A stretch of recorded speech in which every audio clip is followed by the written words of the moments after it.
Ngayon, malalaman natin kung kakayanin ng natitirang Pump Squad na si RJ at si Jana na makatawid ng ligtas sa hamon na ito para sa kanilang pamilya.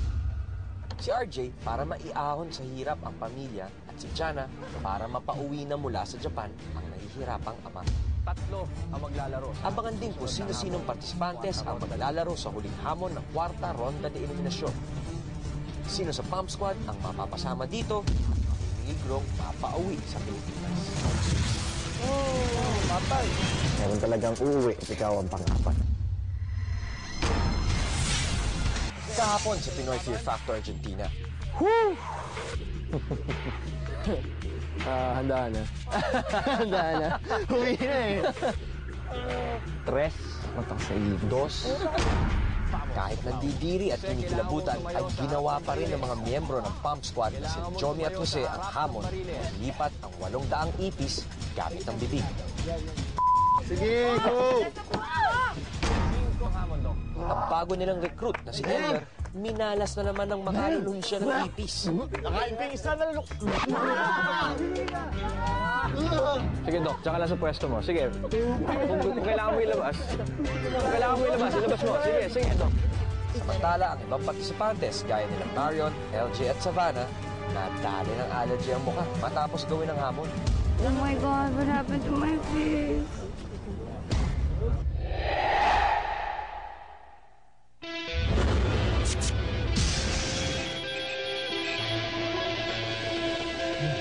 Sino na natitirang hindi naglalaro? Oh, RJ, Jana, sino sa inyong gustong mauna? Ayaw mo maging ladies first? Tama na. Ikaw, Jana, gusto mo bang mauna kay RJ? Hindi siya. Anong gusto niya? Ikaw, anong gusto Lagi mo? na. Huwag yung Lagi gusto na niya. Sundin natin yung gusto mo ngayon, Jana. Gusto ko? Gusto mong mauna kay RJ?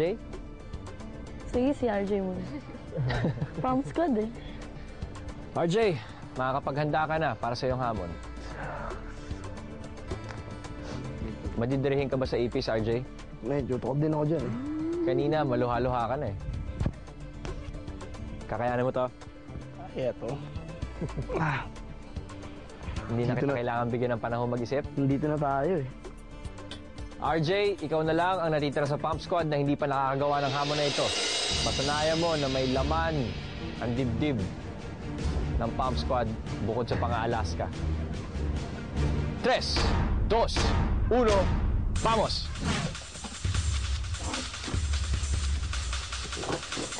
Huwag mo masyadong kalugin ang bariles.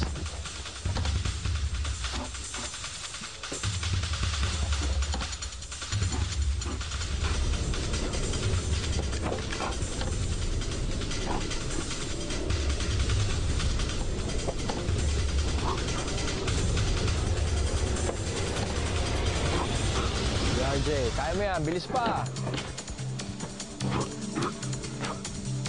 30 segundos na lang ang natitira, RJ.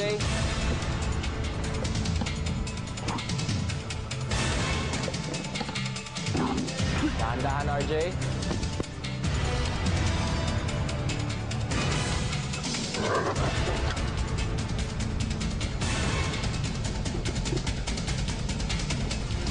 Gis, 9, 8, 7, 6, 5, 4, 3, 2, 1.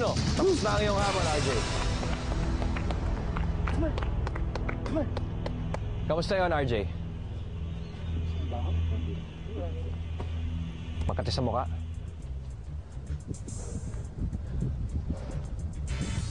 Okay ba kayo, Ran? Tanong ko sa'yo, okay ka ba, RJ? Okay lang ako. Nakakati mukha mo, RJ? Apo ya. Makati sa bibig? Apo. Pero sa tingin mo, nagawa mo yung hamon? Tingin ko naman po.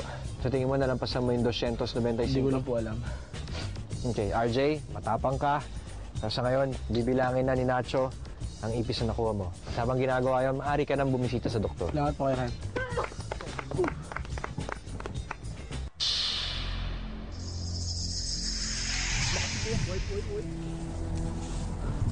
Pwede pa bilis Makati.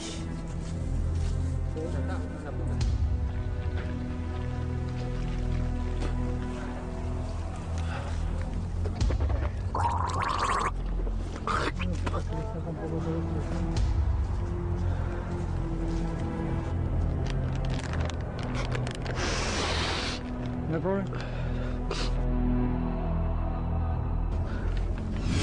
Savannah? Medyo. Hindi ko masyado. Kamusta yan, Savannah?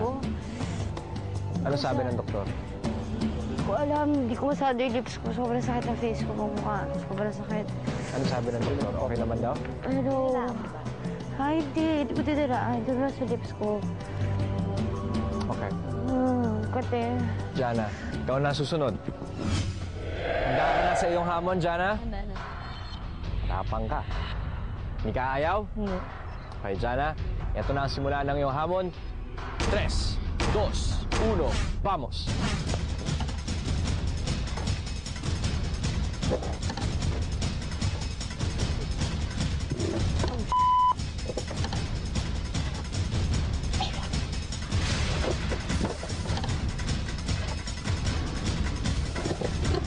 Sige, Jana. Kaya mo yan.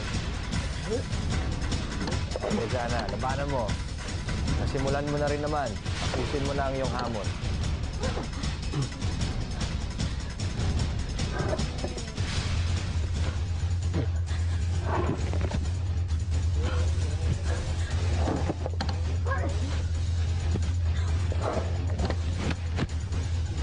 Sige, Jana. Kaya mo yan.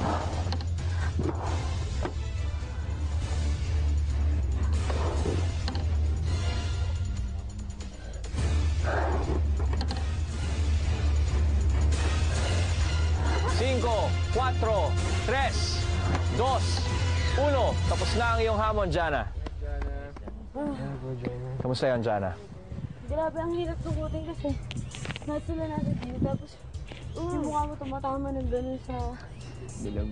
Kaya, RJ, makakabalik ka na sa iyong pwesto. Sige, Jana, habang binibilang ang mga ipis sa iyong kahon, maaari ka nang bumisita sa doktor. RJ, ano sabi ng doktor? Okay naman daw.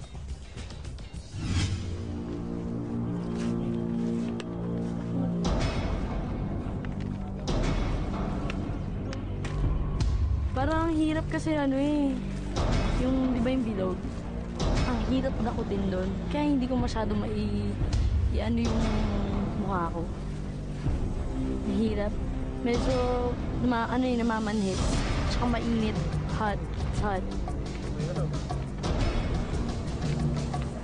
Isa na naman sa pump squad ang nasasama sa ating susunod na hamon. At ikaw yun.